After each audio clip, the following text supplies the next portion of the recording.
Yo, what's happening? Check, check, check. Think we're a little earlier than 7 o'clock, but what's happening? Bets, what's going down?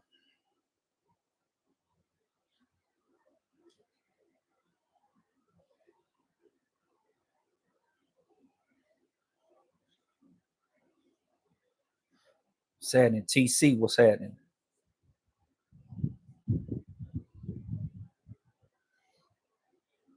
Hey, I rarely get to do this. I always see your guys' names, but if you got a business, man, shut your business's name down in the chat so I could check it out.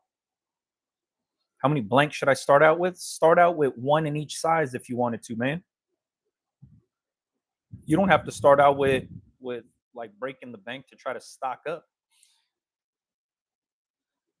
The stripes in me, hell yeah. The Coleman twins, saddening. Revived. Dope, man. Just got put on the Uniqlo. Shirts are hella soft. Have you checked them out? Yeah, we got a Uniqlo right here in Torrance at the Delamo Mall.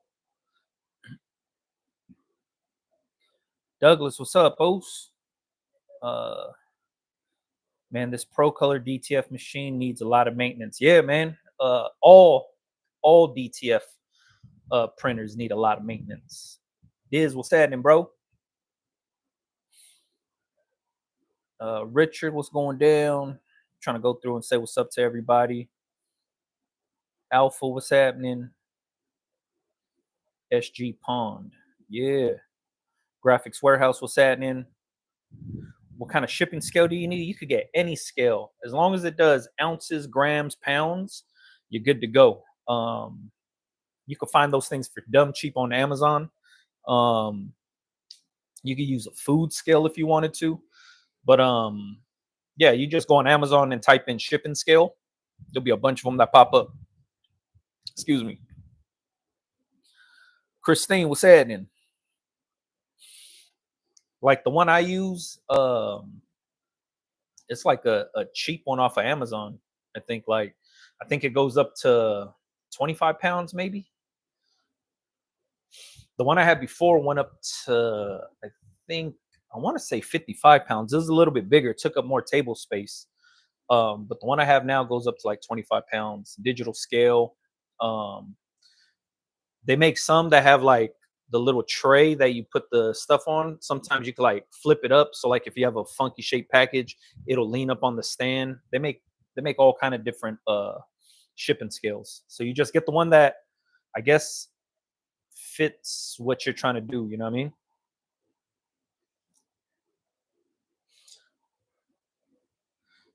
Let me see. Passion driven. What's up? How you been? Shit, man. To me, been cool. Busy but cool. Right now is a festival season for myself, so prep mode, getting things ready for that. Constantly designing. So, like, I do stuff like this. Not to just say like, oh, this is all I design, but when I design stuff, I mock it up. So I'll do something like this. Like I'll create the design, and then I'll mock it up so then I could see it, and then like I'll sit with it, and then so throughout the day I could look at it and be like, oh shit, that looks cool. I have like a bunch of different designs that I just mock up so I could have it in my phone to just kind of like get my brain adjusted to it so I could look at it throughout the day with fresh eyes and be like, I want to change this, or this looks cool, or I don't like that. That's kind of the mode I'm in right now, is just kind of finalizing a bunch of designs, mocking them up, sitting on them, seeing what I think about them, and then so I could get transfers made and all that. What size shipping display, mailer box should I get? I don't even understand that question, Dennis. What size shipping display mailer box should I get? I don't know what that means. Alex, what's happening? Big show is coming up in August. Deciding should I bring everything, hat, bar plus glasses? Yeah, man, I say just go for it. If this is the big one, go for it. Sacria, what's happening? Have you stepped into the AI world? Nah, I haven't dabbled much in AI. Not because I'm fighting against it. I just haven't had a need to explore that realm yet. Kind of still doing things the old way.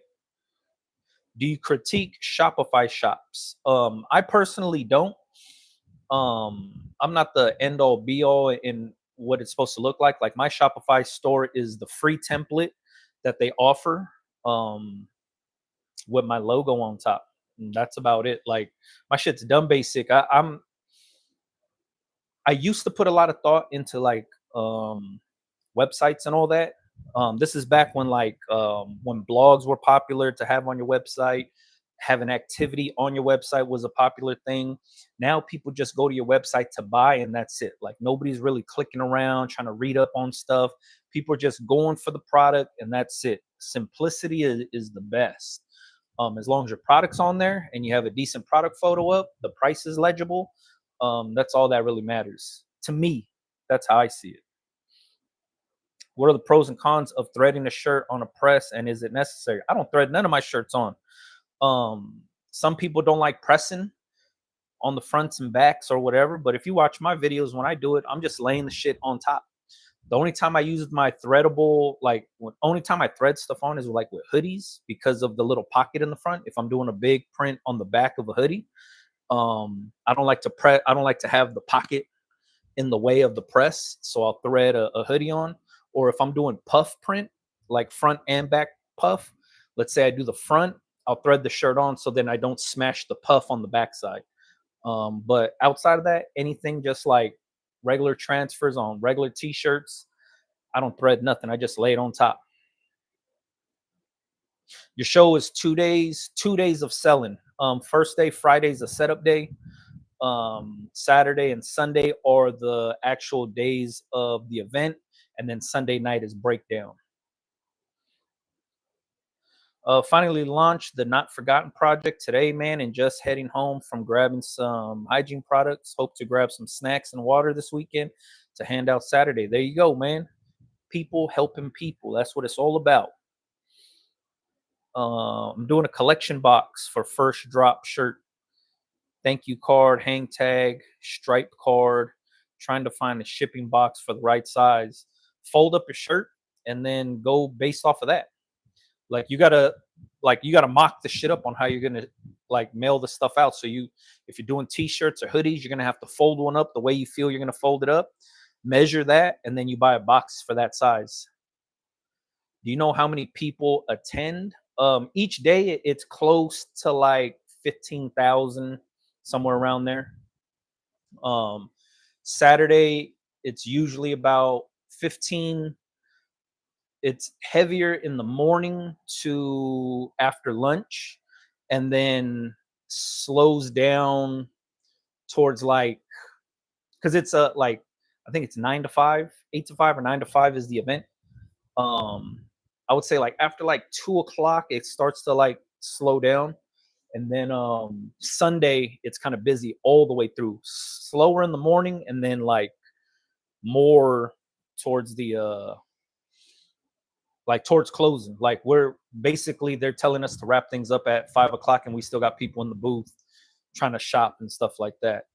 Um, this is one of the biggest events in my area um, of its kind. You know what I mean?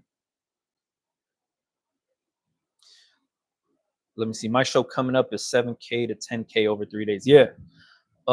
This one's pretty big. This park, this is the only event that this park ever throws every year. They don't use this like when there's no event being held, it's just people walking around the park. This is the only live event with entertainment and food and vendors and stuff like that that happens at this park. So people come from all over, out of state. Like it's a big deal. I forgot how many years they've been doing it, over 40. That's how long it's been going on. Let me see. I think I read that one. If you're doing a collection box for the first drop,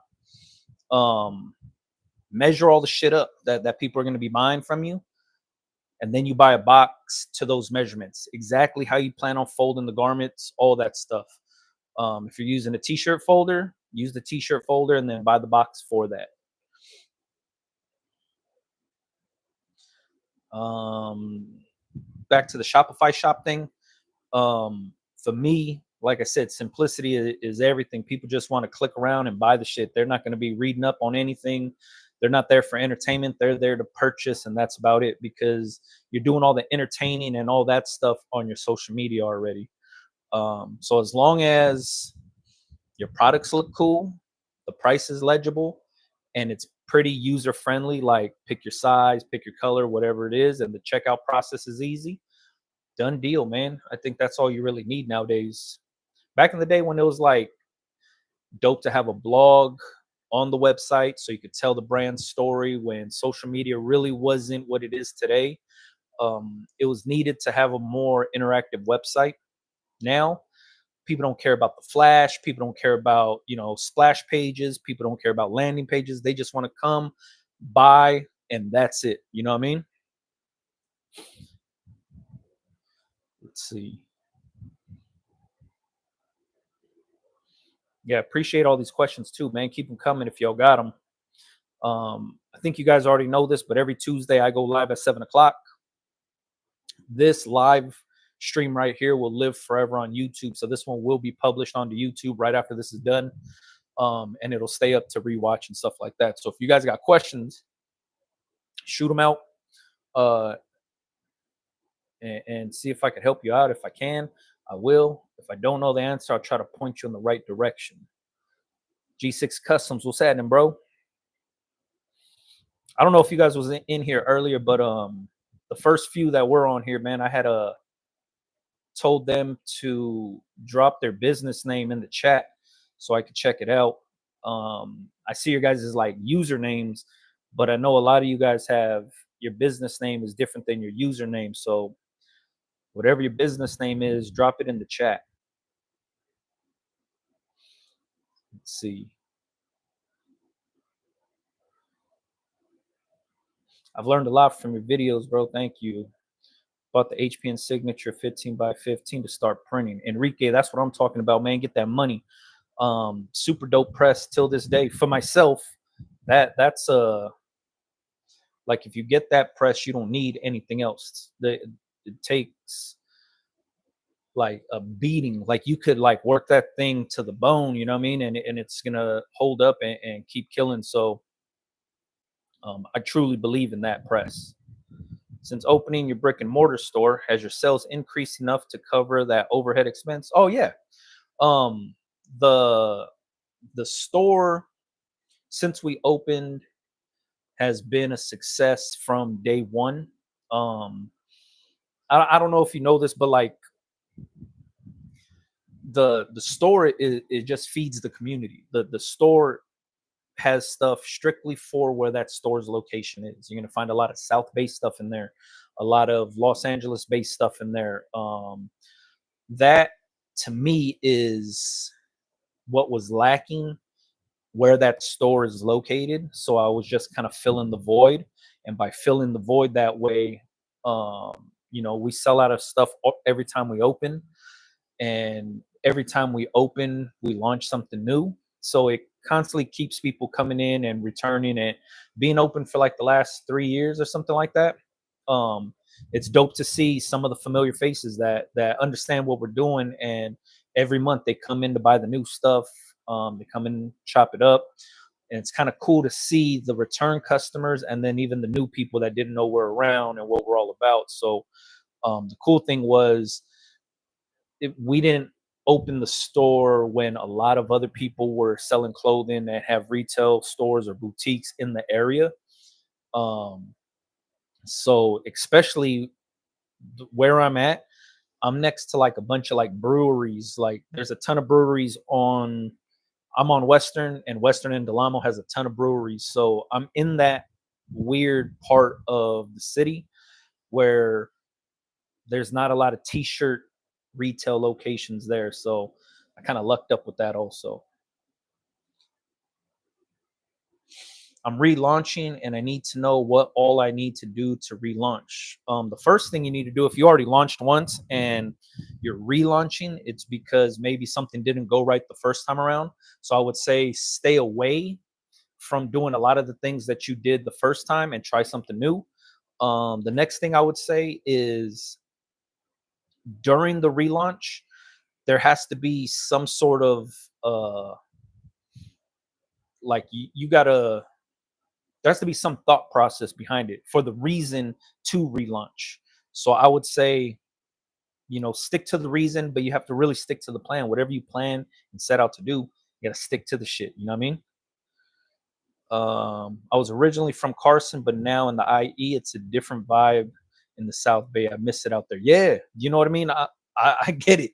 I got a lot of homies that are from Gardena, originally from Gardena, and moved out to the IE. They're out in like Redlands and stuff like that. Some out in Riverside. So yeah, I get what you're saying. Especially coming from Carson, that's got to be a crazy culture shock coming from Carson to the IE. Half a day, Glenn, what's happening, man? My Chamorro brothers. Let me see. How difficult was it to brand yourself? Branding myself on YouTube, very hard to do. The reason I say that is because I'm a what I do on YouTube is I try to help people get their businesses off the ground. I try to get people to understand my concepts and thoughts behind the way I run my business as a home business. Um, so it's not necessarily selling products. It's more of like, and I'm selling information, like I'm giving away the information. You know what I mean? I'm used to like selling products, selling t-shirts and selling stuff like that. So to brand myself on YouTube as Big Brando, it was a bit of a learning curve for myself because one, I had to understand that there's going to be a lot of people that don't agree with my business model, my thought process. I didn't go to school for any of this. I kind of just learned business unconventionally. Um, and for me, I kind of like I see business like this. Like it doesn't matter what product you're selling, the principles are all the same. A lot of people don't feel that way, and rightfully so. You know what I mean? Like I said, I didn't go to school for this. I'm just kind of like winging the shit and figuring shit out as I go. Um, so it took me a long time to understand that I'm not gonna gel with a lot of people on here. Some people are gonna hear me and be like, "Man, that's the dumbest way to run your business," but it works for myself. You know what I mean? So the self branding of the channel and the shit that I do took a long time for me to get adjusted to. Now it's cool, you know what I mean? I don't mind people, stopping and talking to me and stuff like that. It's more so seeing the people that are taking the information that I'm talking about and actually using it for their own businesses. Now that's the dope part for myself. So I don't mind being Big Brando for those people, you know what I mean? But there's a lot of people that just don't like the channel, don't like the way I talk, don't like the way I look. That part, I can't do nothing about. Justin Jacobson, I want to restart my shirt business by adding sub brands.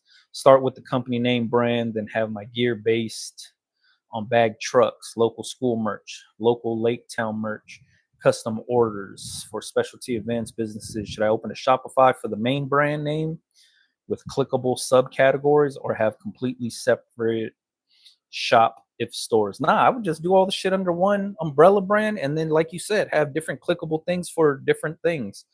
Um that's an easier way of doing it because it all funnels into the same dashboard. The way that I was doing it when I was doing like I used to do fulfillment for a lot of like local brands, local artists, and I would do everything under my main Shopify site. So then if like let's say we'll use your name, like let's say Justin Shirts, I was going to do fulfillment for you. So Justin Shirts would have its own category that couldn't be found anywhere on the site. So if you would have to go to justinshirts.com and it'll link you straight to that category on my site. And then you place your orders and it's just Justin Shirts. Customers are only seeing Justin Shirts and that's it. You're not seeing anything else. And on that same under that same Shopify, I would have a different category for dog lovers, and I'd have a different category for this rapper's merch, and I'd have a different category for this. So on the top level, nobody's seen shit. Everything was separated by category, and I would just have different URLs, right? You're just buying different domains for what you want to point the shit to. So it'd be like Justin Shirts for one, then it'd be like doglovers.com the next one, and then it would be, so and so rapper.com for this one.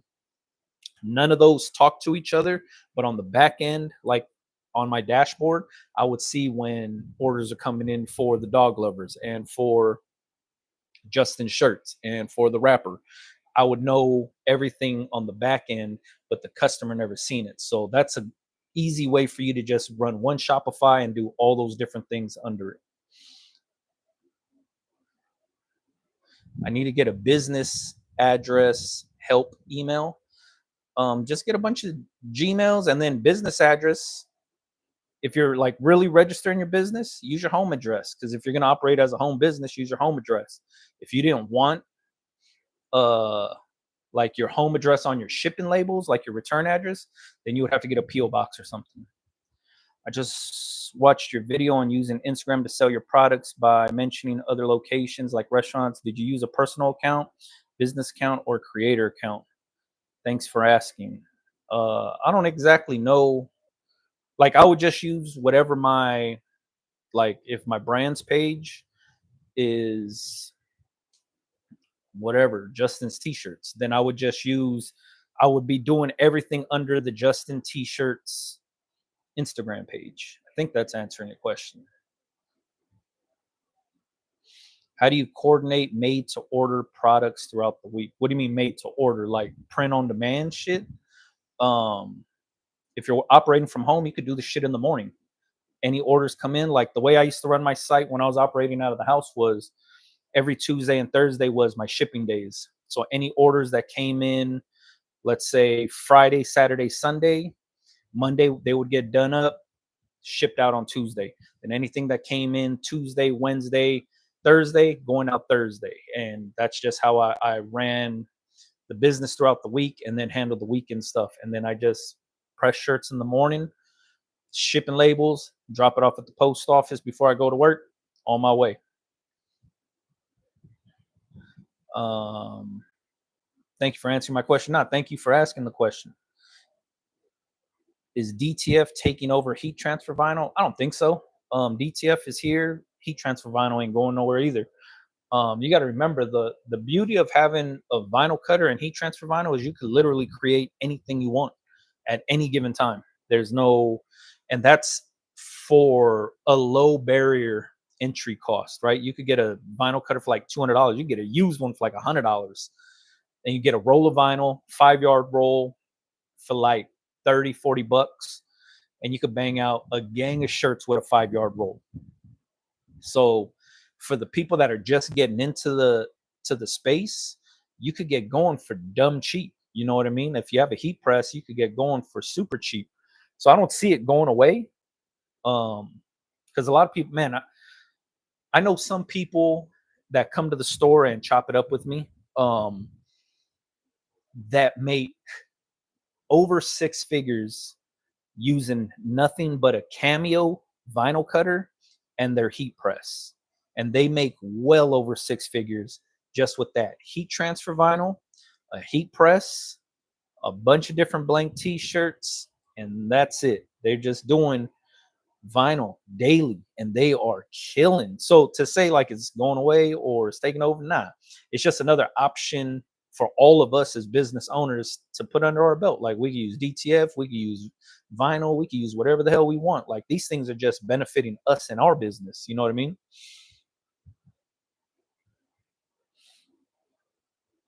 Let me see. Can you make another shirt that says "Que pasó, güero"?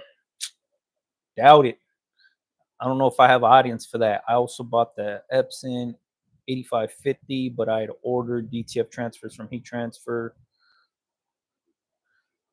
13 by 19 DTF film. Do you recommend me for my printer, Super Walla, Uninet? Wait, I also bought an Epson. Oh, you're trying to convert your Epson into a DTF printer? I think that's what you're saying. Um,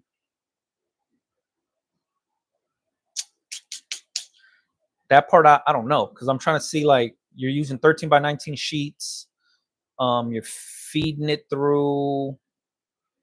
Uh, I'm trying to think what an Epson 8550 is, but I might be wrong. Like, I don't think I fully understand what the size of that printer. It's kind of hard, man. Um, for me, I just let the big printers print all my transfers. You know what I mean? Like, I don't try to print no transfers from home. One, the process is kind of stupid. Two, baby in the machines is kind of stupid. Somebody was talking about their issues with the Pro Color. It's just it is what it is. You know what I mean? Um, but that's a tough one. The I converted to Epson, but it wasn't the 8550. I can't remember the number of it. When DTF first came out a few years ago, and I was just toying around with the shit. It's a crazy process. Consumable cost was kind of crazy. And when you convert a printer, it's kind of finicky too. You know what I mean? So, and it prints slow as shit. What vinyl you like better? Right now, I've been using Atlanta vinyl. I've been using B Flex vinyl, and I still use Thermoflex because I can find it here and there. What shirt do you have on? This is a AS Color heavy fade shirt. Heavy fade AS Color. You just said on Shopify one account with subcategories like Justin Rapper, Dog Lover, but you wouldn't let the customer see the other categories like Justin Rapper. Nope. I always kept it separate. I wouldn't because it creates brand confusion at that point. You know what I mean? So then now it's like uh if I'm doing all the marketing for Justin shirts and I'm doing all the marketing for the dog lovers, yeah, it could benefit that maybe one person that's a dog lover likes this person's rap music, but it also creates a lot of brand confusion for loyal customers that already been shopping with me or they're just getting into shopping with me. They're like, this fucking website's confusing. Why is there so many different clickable things? And how do I go back to the shirt I originally wanted to buy? For me, it's simplicity. I just want the people to be able to go, click this, buy this. That's all because I'm driving the traffic from those respected Instagram pages to that site. Like, let's say the person that's a rapper is doing the same exact thing and they're going through and they're like, hey, buy my merch, bro. Buy my merch. Go to blah, blah, blah, rapper.com to buy my merch.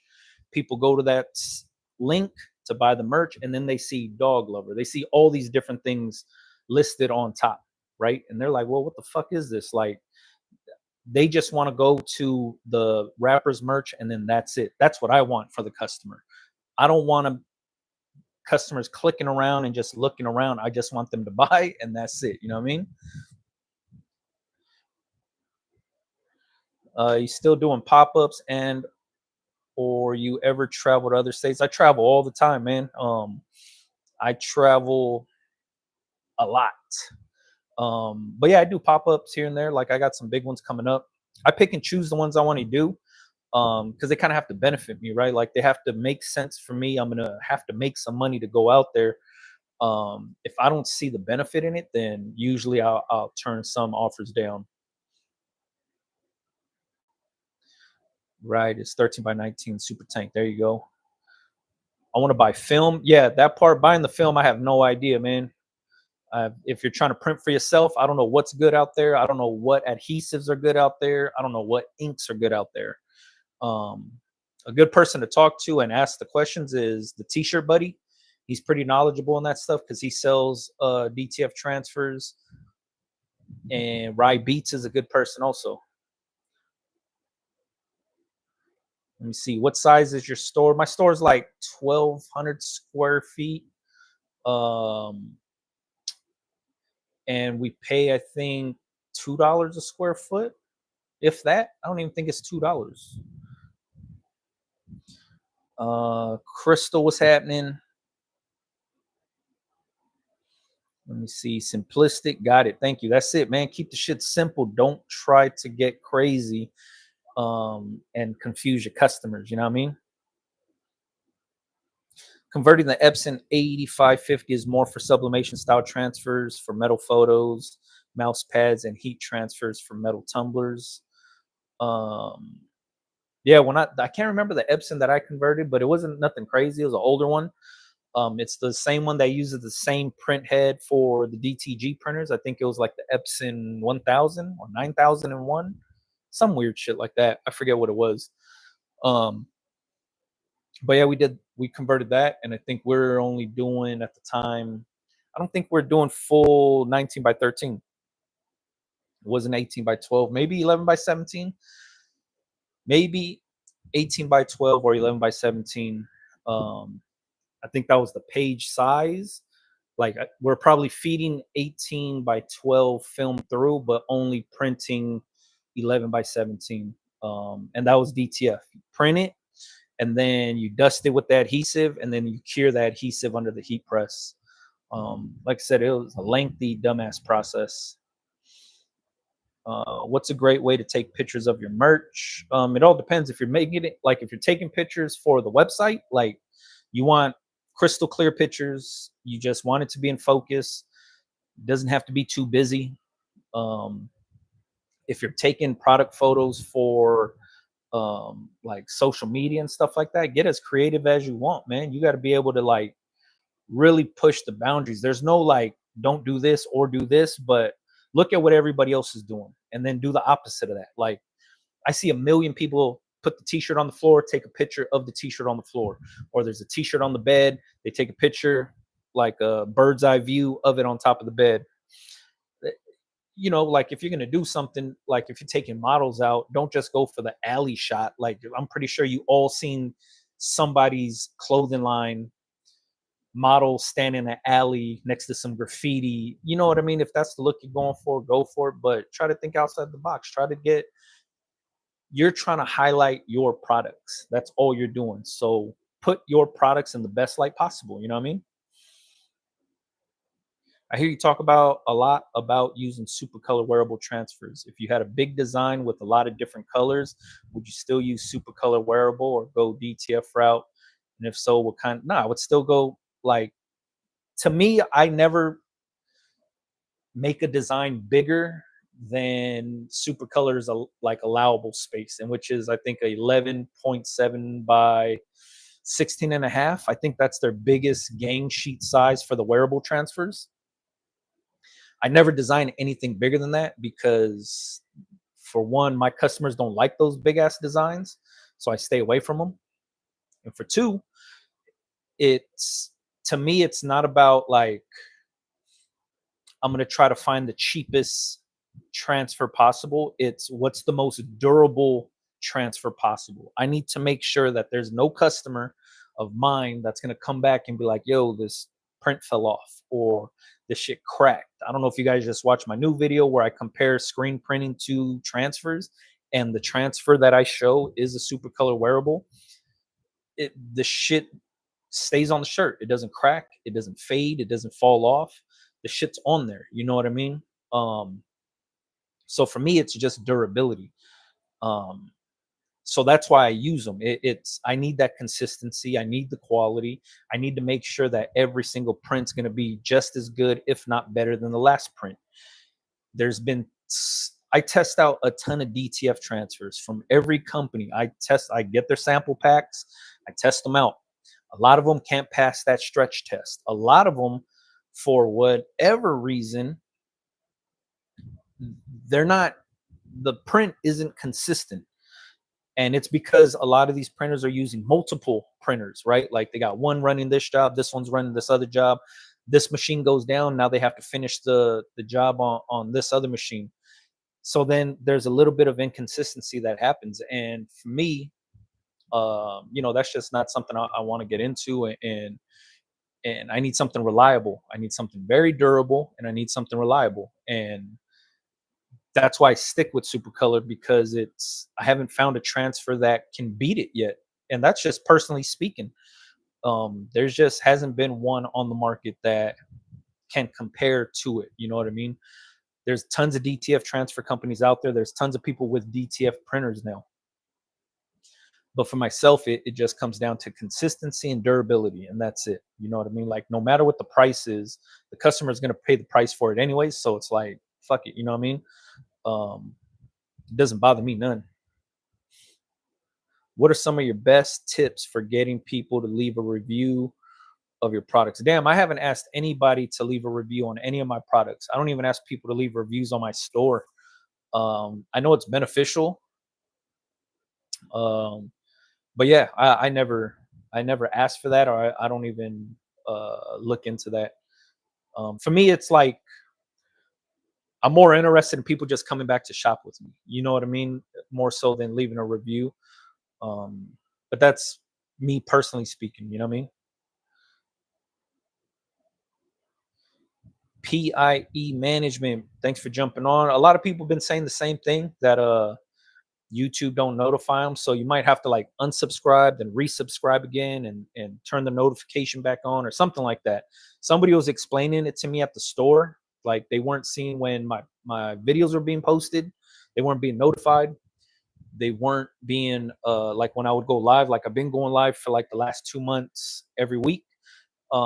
They said they haven't been using, I mean, they haven't been seeing the notifications either. So they said you have to unsubscribe, then you resubscribe, and then do the notification thing all over again, and then it started working. I don't know why YouTube does that. Have you seen the DTF Magic Seal spray? If so, what are your thoughts? I have seen it. I don't know if I believe it, but I have seen the videos. I just don't understand how that helps or what that does or what the claims are. Am I going to buy it? Probably not. I don't use too much DTF transfers for it to be beneficial to me. It claims that it makes the print soft or something like that. Not sure how that works.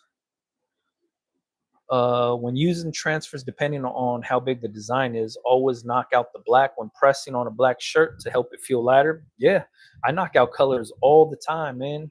That's like a normal thing for myself. And it helps the shirt breathe, you know what I mean? Seeing that one, thank you. Have you tried candle thread yet, or are you still using Super B?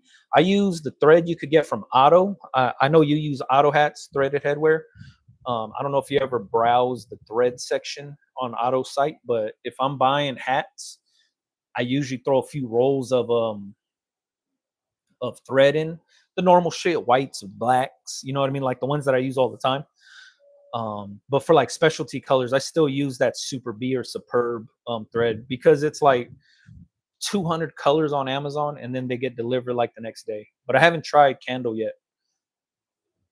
So DTF Supercolor, nah, I use Supercolor. It's called Supercolor Wearable. They have a DTF transfer also, but the one that I use is a screen printed transfer. It's called Supercolor Wearable Transfers. Those are the transfers I use. You buy anything out of my store, chances are it's printed with that.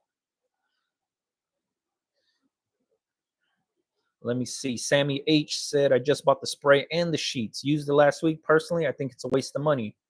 Really not a big difference. That's kind of where my head was at. It kind of seemed like snake oil type shit. You know what I mean? Like they just trying to capitalize on people using transfers and buying some extra shit.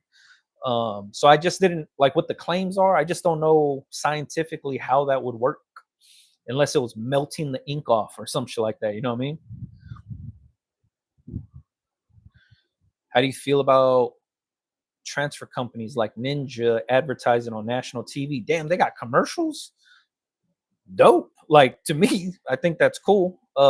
Good for them.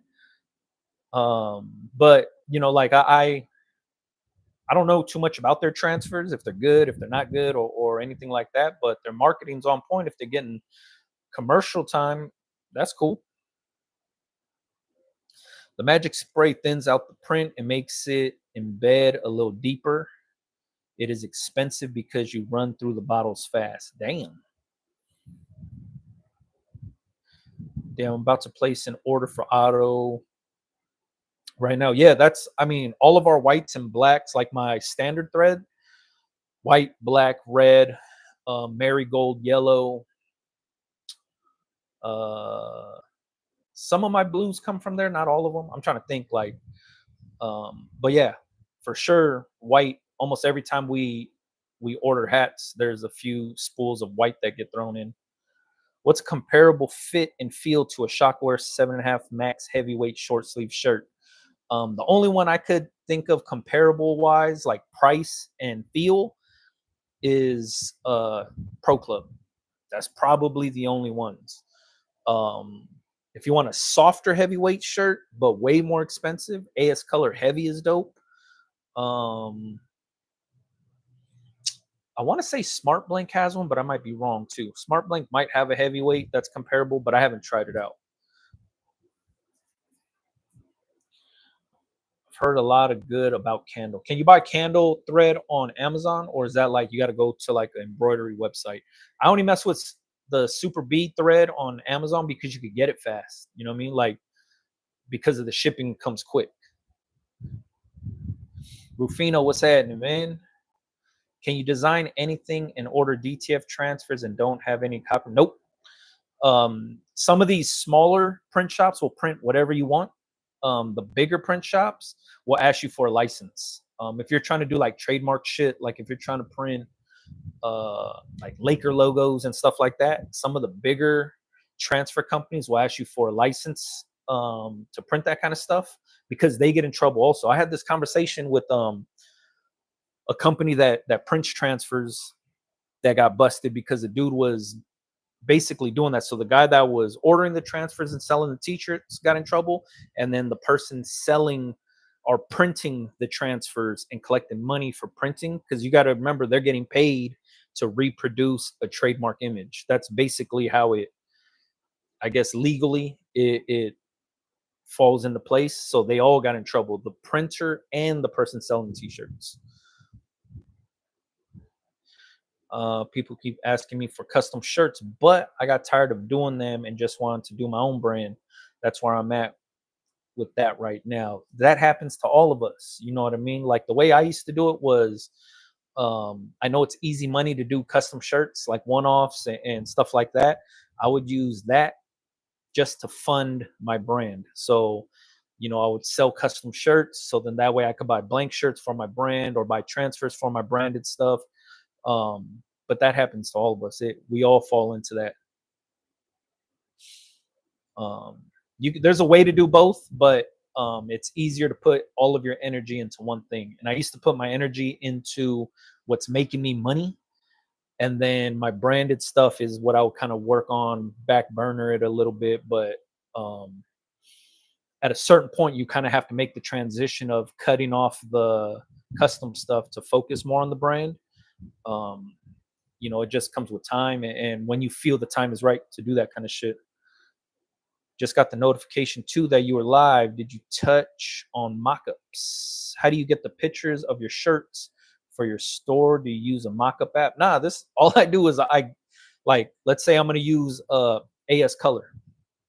When you buy AS Color t-shirts, there's little downloadable links next to their shirts that'll have like the blank shirt, all angles, side, front, back, everything.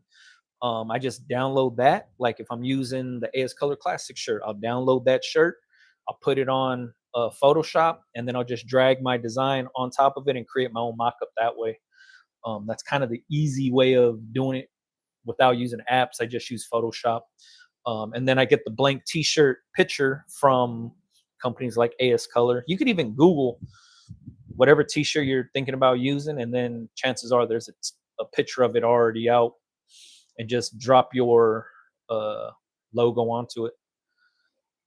I like the fit and feel of Gildan Ultra Cotton. What would be comparable in an AS Color Shockwear? I have no idea what the Gildan Ultra Cotton feels like. I don't think I've ever seen that shirt or used that shirt. I used to hate Gildan shirts. I used to hate their sleeves. That's why. So I never used to order them. So I'm not 100% sure what would be comparable to that. I guess the only way you would know is like go on AS Color's website and then look at all the blank t-shirts they offer, and then see what it looks like on the model, that the pictures they use. and then order one for yourself to test it out, to compare it to that Gildan shirt that you like. You know what I mean? That's kind of how I found the like when I tested out the block T-shirt, the AS Color block. I'm comparing it to the old All Style 1701 T-shirt, because I remember that fit and feel of that shirt, and then the block shirt has that same similar fit, but with a way softer feel. Do you like? Wait, who do you like for a DTF transfer? For DTF, I'll use Super Color. Like I'll use the Super DTF. I'll use the T-shirt Buddy. I'll use Crispy Prints. That's Mike T's transfer. I'll use Rye Beats for trans. Like majority, like I say this all the time in the streams, but if you guys are looking for DTF printers to buy from, I would buy from the content creators that make content around their printers, because you get to see what their shop looks like. You get to see the quality that goes into their printing. You get to see everything behind the scenes because they're filming content around what they're doing. There's no other transfer company that's giving you that insider look. You know what I mean? So if you were looking for transfer companies to use, like look up the T-shirt Buddy, just YouTube search them, and he's showing himself printing all the time on Instagram, on YouTube. Same thing with Crispy Prints. Look up Mike T's, and he's printing transfers all day long, and you can see what the shop looks like, what the prints look like, how they maintain their machines, how they quality check their prints.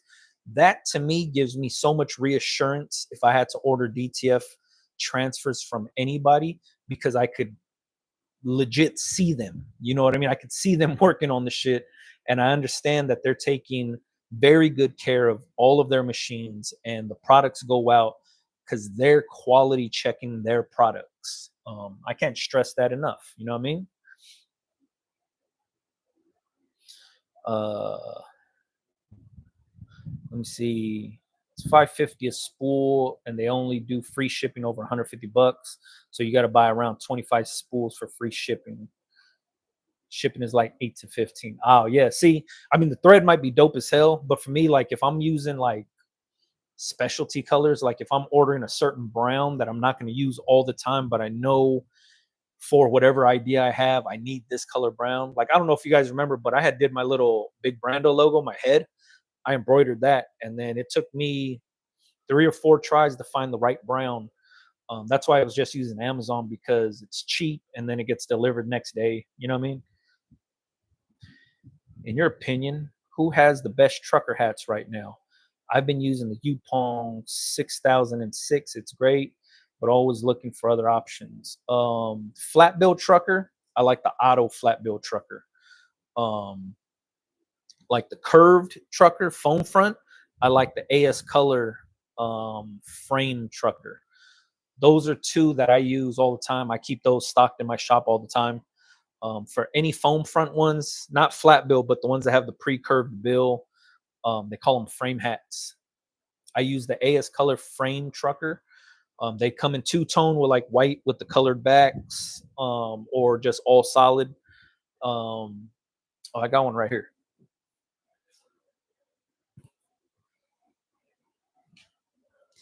So like this is the AS Color frame frame foam trucker. Hopefully the camera's picking that up. This is what it looks like. This is a dope ass comfortable trucker. It's good for women and men. That's why I use this one. I don't have the other truckers here, the Otto one that I use, but the Otto 6-panel flat bill trucker, that's a quality trucker. I like that one.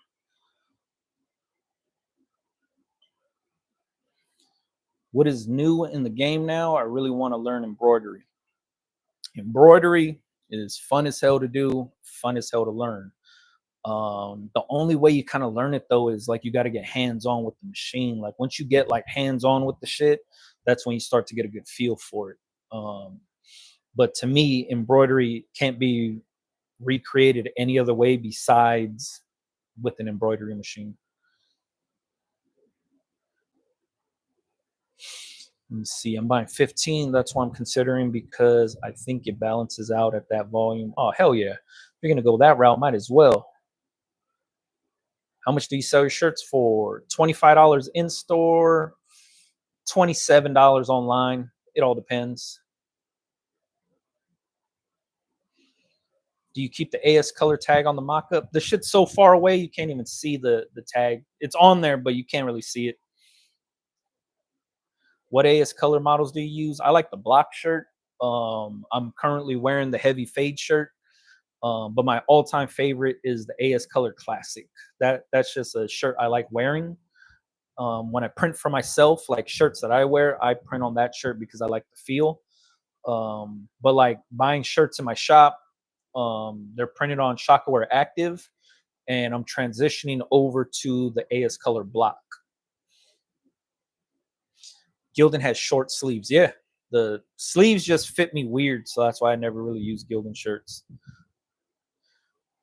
Does a spray like Magic Seal improve transfer quality? I have no idea. I see the claims. I've never tried it myself. I just don't know the science behind it. So I don't know if it helps or it doesn't. Some people on here said it does. Some people said it doesn't. Somebody bought the sheets and the spray and said there's no big difference. So I'm going based off of that. Have you tried T-styled max weight? I have not tried T-styled max weight. The times that I did go to impressions and go to the T-style booth, I didn't get a chance to talk to somebody there. So yeah, I mean, I looked at the stuff, but I didn't get a chance to talk to anybody. So then I just kind of walked out. I didn't. I don't even have an account with T-style. Isn't the ultra cotton their lowest grade shirt? Like it feels like construction paper, or am I thinking of the wrong shirt? Coach Matt, not 100% sure which ultra cotton. That's the Gildan shirt. I think somebody was talking about ultra something earlier. Not sure what blank you're talking about. Nearly homeless. Thanks, man. Let me see how much AS color blanks go for. They all vary from like $3 and they go all the way up to like $15. It all depends. Have you used the suede trucker hats? I haven't used any suede anything actually. Not just hats. I haven't. The only hats I use from AS Color are the bucket hats, the wide brim bucket hats, the A-frame hats. You guys already know that. The truckers, and I think they call them a stock cap. It's like their basic regular flat bill 6-panel structured hat. I've used that one too. Kind of cool. But nah, I haven't used any suede hats. I do want to try like some corduroy hats though. What do you charge for shipping one shirt? And do you offer free shipping after a certain amount? Yeah. My shipping rates are $4 for regular first class and then $9 for a priority. The reason I do that, Shopify gives you a little bit of a discount on shipping, but I also build some of the shipping costs into the price of the shirt so the customer doesn't see that. So the customer only sees, oh shit, shipping's only $4. And like, let's say first class shipping costs $5. I'm not losing out on that extra dollar because I built that extra dollar into the price of the shirt. So the retail price might say like $27. To it, like for the 27, I only want 25 for the t-shirt. The extra $2 goes towards shipping. So that's like the poly mailer and the extra dollar that it costs for first class. Same thing goes for priority. So first class, it usually takes 3 to 5 days to get to you. Priority, it's usually like 1 to 3 days to get to you, depending on where you are in the world or in the country. I charge $9 for that. But then, sometimes priority going from here to, let's say, Arizona might be $10. So that extra dollar, I'm not losing out on it because it's built into my retail price already. That's how I do my shipping, because I always feel like when people are buying shit from you, if your shipping looks crazy and they're like, oh shit, man, it's going to cost me $8 to ship this. Like, I don't even know if I want to buy the t-shirt. Sometimes that's a make or break. So I make it look like, kind of cheap. Like, oh shit, this shipping's only $4. but it's really half of that is built into the price of the t-shirt too, the retail price. As far as free shipping, yeah, usually it's like anything over I think $60 gets free shipping on my site. What website can I use to buy AS Color blanks? You buy them directly from AS Color. Open up a wholesale account with them and order directly from AS Color. That's what I do. Corduroy is cool. Hell yeah, it is, man. I've ran corduroy hats in the past. I use the Decky corduroy 6-panel hats. But yeah, Decky hats are a little out of my price range now. Those things are like wholesale, they're like $9 and shit. Like you're not making too much money unless you selling your hats for like $50, $60. Um, T Lamont, what's happening? I just ordered a blank corduroy hat from a hat vendor. It's pretty dope. Yeah, man. I think corduroy is dope. Like, this is one of my favorite hats right here. You guys probably see me wear this all the time. This is an undefeated hat. Obviously, it's new era, but it's corduroy. This shit is dope, man. Like, just the look of it is cool to me. So that's why I want to run corduroy hats. I just haven't found like a good blank yet. But this is undefeated, and I wear this shit all the time, man. It's like one of my favorite hats. But to me, that shit is. If I could find dope corduroy hats, man, I'm gonna run them bitches. Since I don't do embroidery, what's the next best thing? HTV, patch, or DTF to put on hats? Um, it's kind of hard. Like patches are dope, but then you only could use certain material. Like certain hats don't react well under heat, right? So majority of like a lot of the hats that we wear are made out of wool and acrylic. Wool and acrylic don't hold up under the heat well. So when you heat press a patch or something on there, kind of warps the hat, melts it, if you will. So you're forced to use like cotton poly front hats and stuff like that. But yeah, patches are dope. Like for foam front truckers, using transfers is an easy call. Which HTV do you like to use? I like Atlanta vinyl. I like B Flex and I like Thermal Flex currently. Douglas said, my Padres New Era corduroy is also one of my favorites. Yeah, man. I don't know about that Padres hat, but nice. Can I open a wholesale account if I run my business at home? Yeah, you can, man. There's so many home businesses. I run into so many dope people at AS Color picking up blanks. Every time I go there and there's people picking up and we all wait in line, you know what I mean? So you get to chop it up with a bunch of people like other business owners. Majority of the people are home businesses, whether they run print shops or they're running their own brand. Um, a good way to see what brands use AS Color is when you go to the AS Color warehouse right here in Carson. They have this little stop sign right by the little ramp to go pick up your order. And it seems like every brand puts their stickers on that shit. So you go there and see like the homie from Provoke LA is always there. I see him there. Man, I see a ton of people all the time. Let me see. Is DTF becoming something of the past now? Now, I think DTF is kind of here to stay, unless you're saying DTG, but DTF is alive and kicking right now. And it's actually, creating a lot of opportunity for a lot of home businesses right now. Anybody with a heat press could get DTF transfers and then start making and selling shirts. Does the color of the design or the color of the shirt affect how well the print design holds up on the shirt? I ordered goof-proof transfers, and the black designs hold way better than the white or pink. I've never experienced that, so I'm not 100% sure. I use mainly black T-shirts when I print on stuff, but I haven't experienced any like one ink being better than the other. What would you say the difference between Caesar Easy Weed vinyl and the vinyl you use? Cost, availability.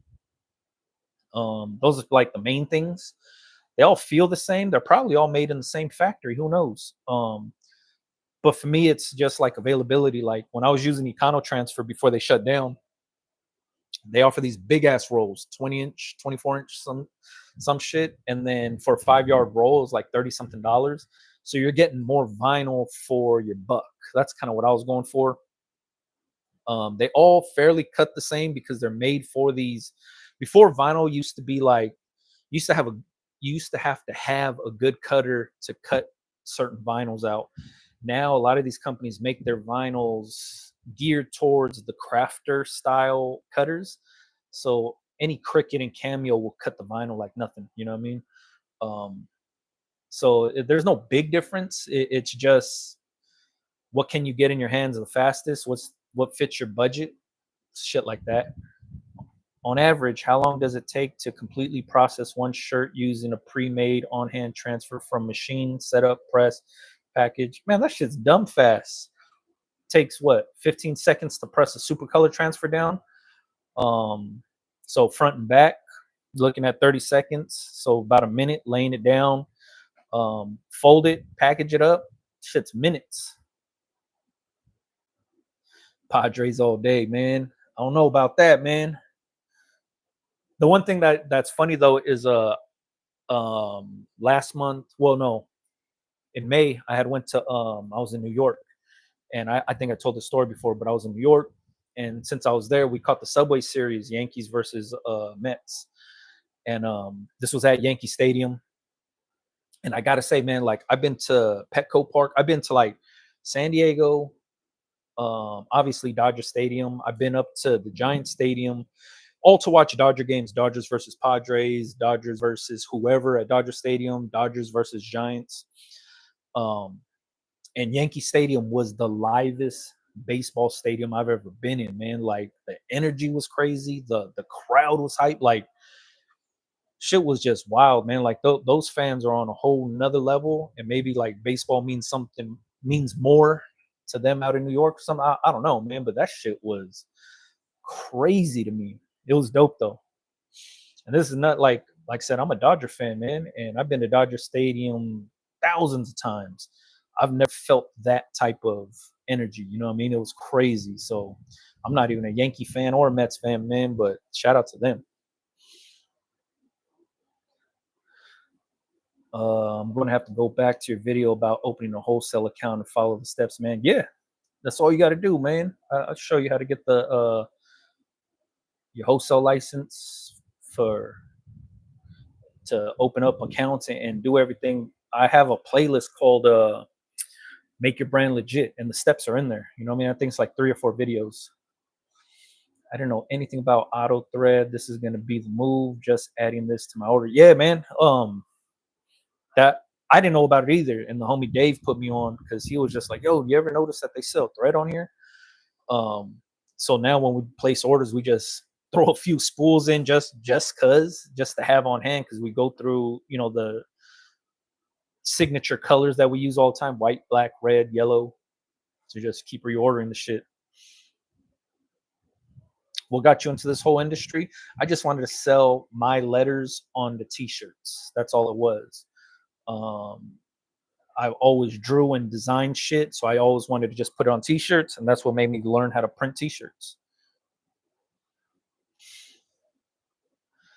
Let me see, man. I wish I would have known you were going to Yankee Stadium. I would have pulled up easier to get you there than in the city. Oh yeah, man. But that was the same weekend that you was doing the you had a I think you had a show or something like that. You was vending somewhere. But even that, like the train ride to from the city to Yankee Stadium was a party on the train, bro. Like the shit was live. And then the train drops you off right in front of the stadium, and it's just the energy's crazy. The everybody's hyped up, and it was Yankee fans, Met fans, everything was like everybody was just having a good time. Shit was fun. And then the city was on fire too, because that was when the Knicks just beat the Celtics, or I forgot who they was playing, but they just won um to go to the conference finals. I think it was like they had just won their game 6 or something like that. So everybody was hyped on that too. You need to go to a home Phillies game. It's amazing. Yeah, that's on the list, man. I want to hit Philly. I want to hit Chicago. Like I'm down to hit like games, sport events in any state that I go to.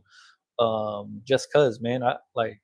like I said, even if I'm not a fan of the team or nothing, I'm a fan for the energy. You know what I mean? I want to be out there. I'm in the mix with everybody, and I really just like going to baseball games to drink beer. Like if I'm being honest, um, that's all I'm kind of hyped on is just like being able to be in another state, another city, drinking beer, hanging out. You know what I mean?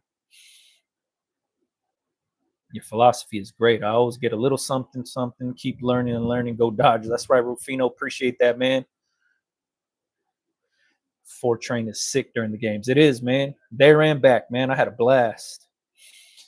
See, they have the color cards, but I can't find how to add to my cart. Maybe I can just ask them for one when I pick up. There it is, man. Damn, man. And it's dope that you have the luxury of going to just pick up your orders, man. I forgot you out that way. I gotta wait for shipping, man, unless I want to take a drive out there. Usually, like crunch time right now, like because we have that Hawaiian festival coming up. If we get in an order, sometimes me or Dave will go drive down there and pick the shit up because we're down to like the last 2 weeks before the event. How long you been in this business, and what are one of the cons and pros that you have learned in the industry? I've been printing T-shirts since the '90s. Um, Pros and cons to the shit. I'll say this: things that I wish I knew back then was paying more attention to my customers. That's a huge one. Um, Paying attention to your customers and giving your customers exactly what they want is something I wish somebody would have told me early on to pay more attention to. Like that's part of business, right? Knowing your customers. But if somebody would have told me really dig into your customers to help make the sale, I would have paid more attention to that. I was so focused on the technical part of making the shirts and doing all this shit. I lost sight of actually, who I was selling the shirts to. So I was working ass backwards. I was like, I knew how to make all the shit. Now I was trying to find customers for the shit. It's easier if you know the customer that you want to sell to and the shit you want to do and shit you want to make and who you're going to market it to, make it, and then go directly to them. Game changer for myself. And that's why I harp on the shit every time I jump on YouTube is selling the t-shirts is a whole nother ball game than just making the t-shirts. Majority of the people on here will tell you, hey, this is how you use these transfers, use this heat press, use this embroidery machine. Hardly anybody ever says, look, this is how you're going to get the customers, this is how you're going to sell your products. So that's why I do that on my channel, because I wish somebody would have put me on. Like I was having a hard time trying to sell shit early on.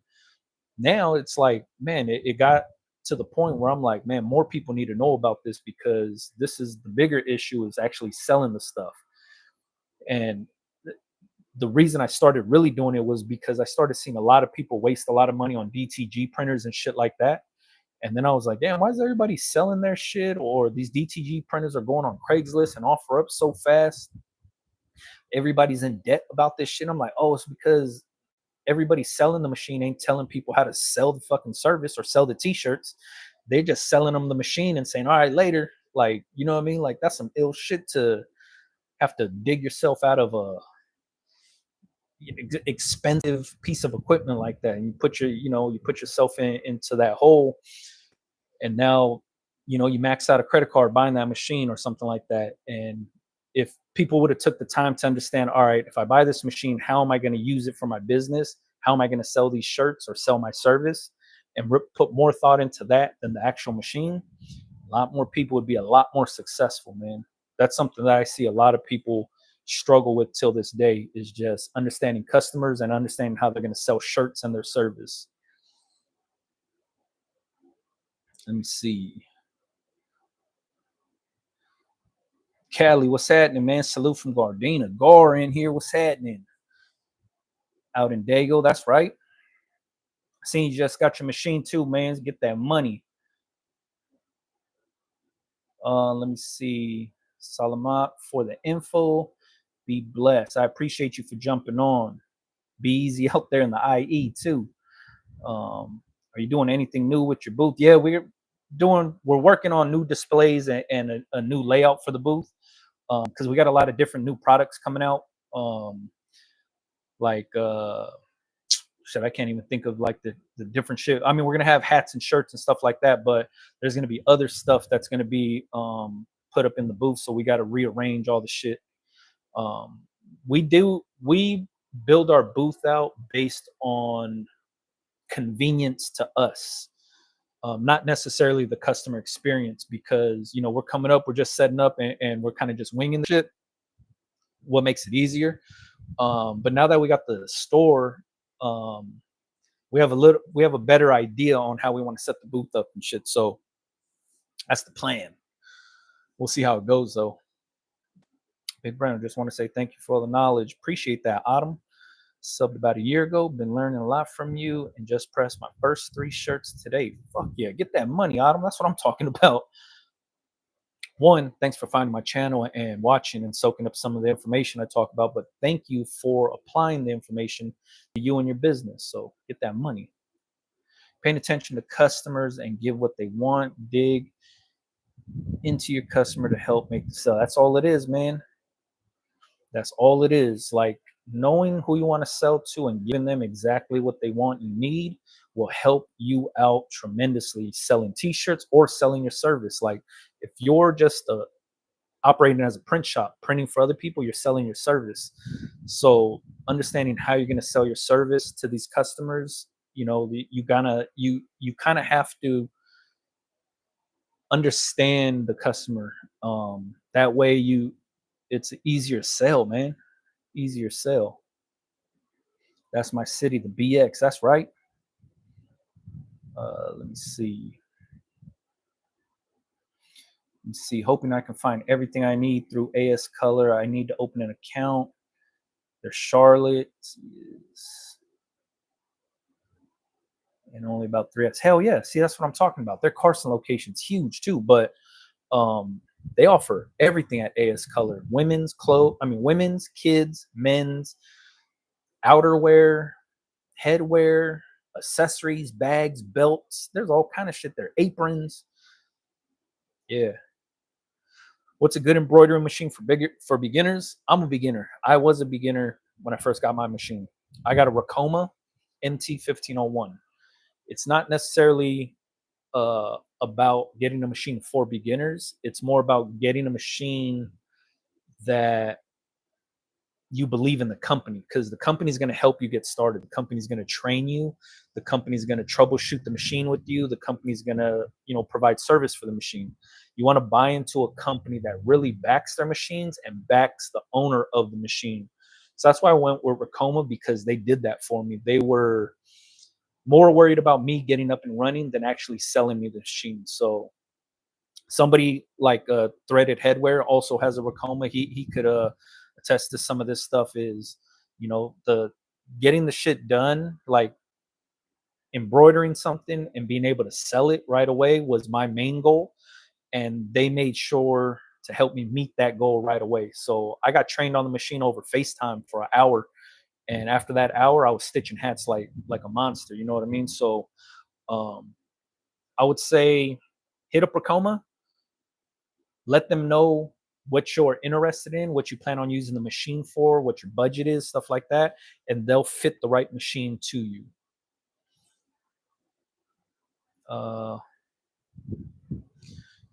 It's just like less than 20 minutes, still be taking 4 days. I place it tonight and grab it tomorrow. It's like you with Supercolor. Yeah, man, I wish I wish I was close to Otto, man. That shit would be dope. My wife gave me the gem of making sure my customer service is top notch. That's all it is, man. Like, we as business owners can never forget about the customer. It's easy for us to get consumed with the business and forget about the customer, because we wear many hats. But nah, man, the customer is everything. Let me see. All the Hype Company checking in. Appreciate you, brother. My business is alive because of your teachings. Embroidery took off this year, working with Supercolor also. Thank you. Hell yeah. All the hype, man. I appreciate that. Get that money. I think your name's Al Gonzalez, unless that says AI Gonzalez. But if it's Al, get that money, man. It's dope. One, dope to hear. Two, congrats on the business. And I wish you nothing but success, man. I really like that you are very humble and a down homie. Yeah, man. Very sincere in helping others. That's the only reason I jumped onto YouTube. Like I only came on YouTube to try to help people that were like me, trying to find the answers and trying to find like different ways of doing shit. I didn't see nobody talking about this kind of shit, so I was like, hey, let me get on here and try to put some people on. Like I'm making all this money doing this. Other people could be doing the same exact thing. You know what I mean? Let me see. Do you know if AS Color requires a minimum of $250 sales a month to get buy a whole?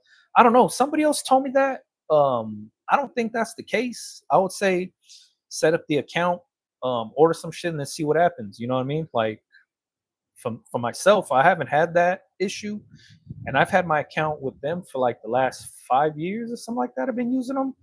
I've never ran into that. Let me see. I have three of them. Racoma is a great company. Rufino got three Racomas. That's what I'm talking about, man. Get that money. You always provide great info. Crystal, I want to say Crystal Candy. Every time I look at your name, Kennedy, I think that's your name. Thank you. How would you recommend advertising and networking your Shopify store? Social media, man. Utilize Instagram or TikTok, whatever social media platform that you're comfortable with. You're going to drive the traffic to your store, like your Shopify store, based on social media.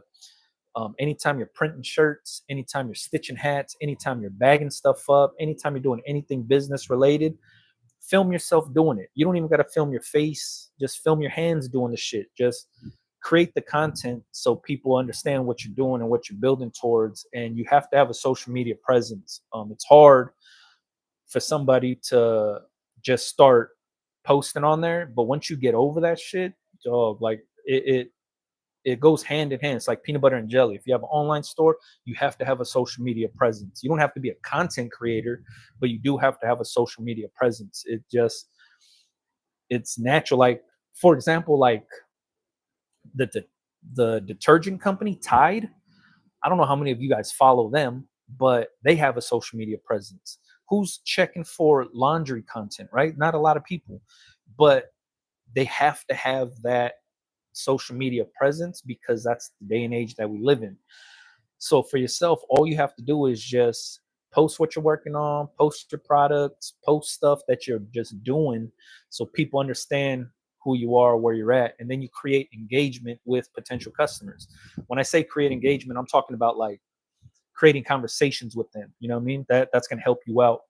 Um, as a business owner, you have the flexibility of handpicking your customers. Like you could go to somebody else's page and just start chatting them up and turn them into a potential customer. You know what I mean?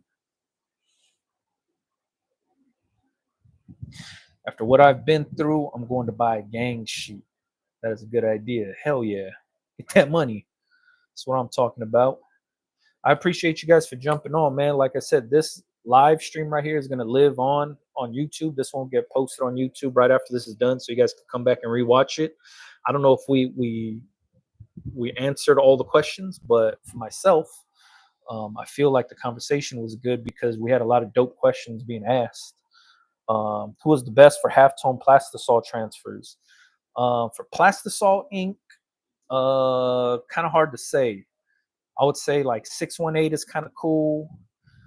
FM is kind of cool. Transfer Express is cool. They're all kind of the same, similar now.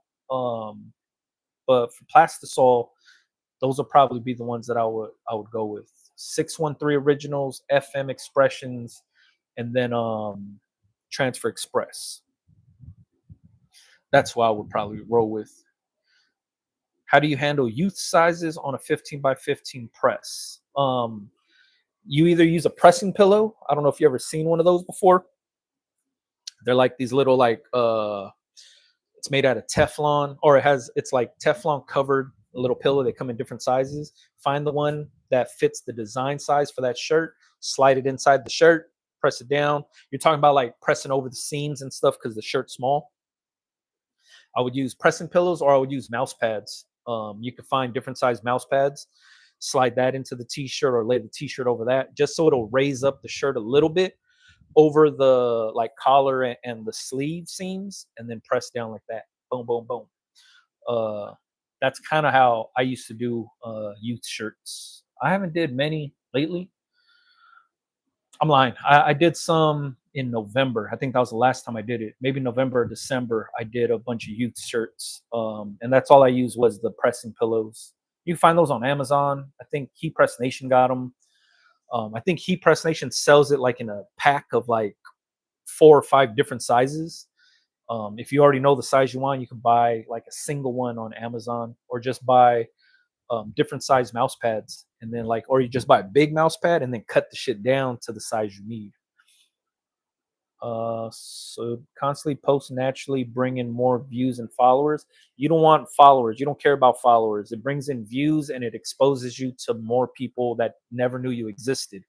The power with TikTok, Instagram Reels, and YouTube Shorts, like the short form content that everybody uses nowadays, is anybody has the opportunity of being seen. There, it's no more just because you have so many followers, you're always going to be ranked higher, or they're only going to show your videos to X amount of people. Now, anybody, somebody with the smallest following, could get the most views as long as the content is engaging. And a lot of times, I tell people, teach people how to do shit on there. Like, I don't know how many times I've watched videos of people cleaning rugs on TikTok or Instagram, or I follow, I don't even follow him. He just pops up in my feed all the time. And it's a dude that's working in the kitchen. And I think he's probably wearing like the meta glasses, or he has his phone attached to right here. And he's making like pancakes and omelets, and he's doing all kind of shit. He just works in a kitchen. Or I watch people like car detailers cleaning cars. They push that kind of stuff because it's kind of like informative, right? Gone are the days of like the lifestyle content creator that's like, hey, I'm traveling and look at me living my lavish life. Like, that kind of content doesn't get pushed out. It's more of like informational shit, right? So that's why you'll see people cleaning cars, cleaning rugs, the gardener mowing lawns. I even watched the lady from Trader Joe's when she's hand painting the signs.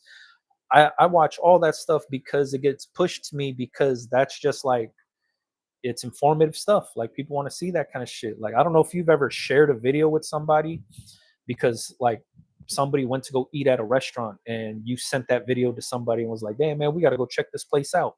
It's providing information about this restaurant to somebody. So um you making t-shirts, potentially somebody could watch that video and then send it to their friend and be like, hey, weren't you looking for somebody to make t-shirts? Check these shirts out. Or let's say you make a t-shirt that has a cat on there, and somebody sees it and is like, oh damn, I want to buy that t-shirt for my cousin who loves cats, or something like that. Everybody has the opportunity of being seen now with short form content. So everybody should get on there, just start posting. Like, don't worry about followers, don't worry about anything else, just worry about putting the content up, and in hopes of being seen. That's all it is like, once your video gets uploaded, you're in the mix. Like, there's nobody above you, there's nobody that's like, they're not going to prioritize anybody over you. It's just, it's going to be in people's for you pages, and you're just scrolling away. You know what I mean? Is that non-stick bottom platen for $40 worth it? What's the benefit? My black one ripped and I was going to replace it. Just get the black one again. The non-stick one, that bitch be sliding around. I bought one. It wasn't for me because I don't like my t-shirts to be slipping and sliding. But my black one rips all the time. Like, it turns brittle after a while. And I just keep buying the black elastic one. My Instagram page is all about doing that. Wanted your opinion. Yeah. Just keep posting the stuff that you're working on, stuff that you're doing, because it'll get seen. But followers don't mean nothing anymore. Um, that's like a thing of the past, man. Like, being verified doesn't mean anything anymore. Like, the shit is just post content, provide information, and be seen. You know what I mean? All right, guys, we did like an hour and a half, I think, on here. I appreciate everybody for jumping on. Like I said, this one's gonna be on YouTube forever for you guys to rewatch if you guys wanted to. The other thing is, I do this every Tuesday night, 7 p.m. LA time, Pacific Standard Time. So if you guys wanted to jump on, save your questions for these days, jump on, ask your questions, and I'll try to help you guys out. But I'm going to keep continuing to do these for as long as I can. I appreciate you guys, man. Thanks. Peace.